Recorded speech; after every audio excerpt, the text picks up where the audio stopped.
नमस्कार, मैं प्रियंका और आप देख रहे हैं इंडिया पब्लिक खबर।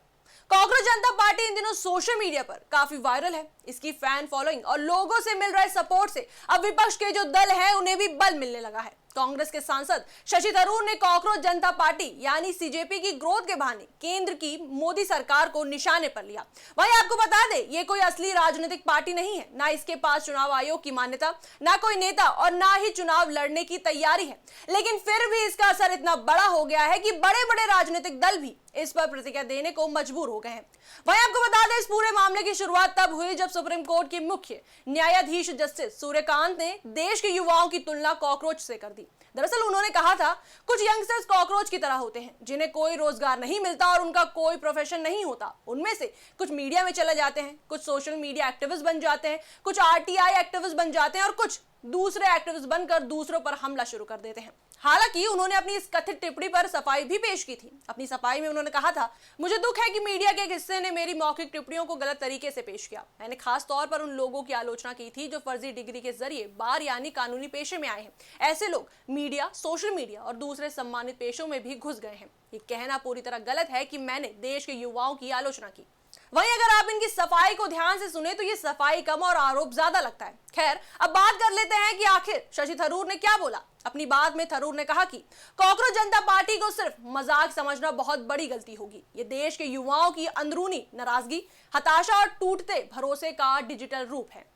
असल में सीजेपी की लोकप्रियता का सबसे बड़ा कारण है युवाओं की बढ़ती बेचैनी, बेरोजगारी, महंगाई, प्रतियोगी परीक्षाओं में गड़बड़ी, पेपर लीक, बढ़ता मानसिक तनाव और भविष्य को लेकर डर। इन सब ने मिलकर युवाओं के अंदर निराशा भर दी है। तरुण ने मीडिया को दिए इंटरव्यू में कहा कि नीट पेपर लीक ने युवाओं का भरोसा पूरी तरह हिला दिया है। उन्होंने इसे आखिरी झटका बताया। दरअसल उनका कहना था कि लाखों छात्र कई साल तक मेहनत करते हैं, माता पिता अपनी बचत खर्च कर देते हैं, कई परिवार कर्ज तक ले लेते हैं, लेकिन जब परीक्षा की निष्पक्षता पर सवाल उठने लगे तो छात्रों के अंदर गहरी निराशा पैदा होने लगती है। वहीं थरूर ने एक्स अकाउंट बंद किए जाने की घटनाओं पर भी सवाल उठाए। उन्होंने कहा कि लोकतंत्र में व्यंग, आलोचना और असहमति के लिए जगह होनी चाहिए। अगर लोग व्यंग के जरिए अपनी बात कह रहे हैं तो उसे दबाने की बजाय समझने की जरूरत है। उनके मुताबिक असली समस्या ये नहीं कि कांग्रेस जनता पार्टी ट्रेंड कर रही है, बल्कि असली चिंता ये है कि आखिर इतने युवा इस ट्रेंड से खुद को जोड़ क्यों रहे हैं। ये सवाल सरकार और विपक्ष दोनों को खुद से पूछना चाहिए। वहीं आपको बता दें, थरूर ने विपक्ष को भी चेतावनी दी। उन्होंने कहा, अगर विपक्ष इस मूड को सिर्फ सरकार विरोधी लहर समझकर खुश होता रहा तो वह गलती करेगा, क्योंकि युवाओं की नाराजगी सिर्फ सरकार से नहीं बल्कि पूरे राजनीतिक सिस्टम से है।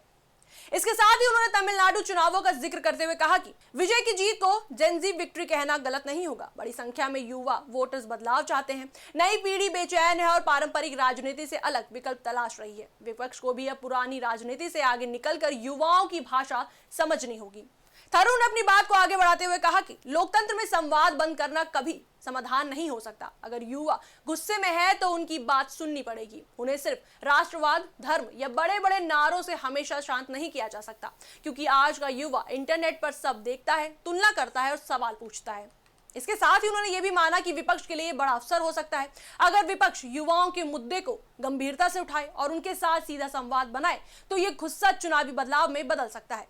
फिलहाल कांग्रेस जनता पार्टी एक राजनीतिक पहेली बन चुकी है। कोई इसे मजाक कह रहा है और कोई युवाओं की बगावत। लेकिन एक बात साफ दिखाई दे रही है कि देश का युवा अब चुप नहीं रहना चाहता। इस पर आपकी क्या राय है, हमें कमेंट सेक्शन में जरूर बताएं। वीडियो को लाइक करें, शेयर करें, हमारे चैनल को सब्सक्राइब करें।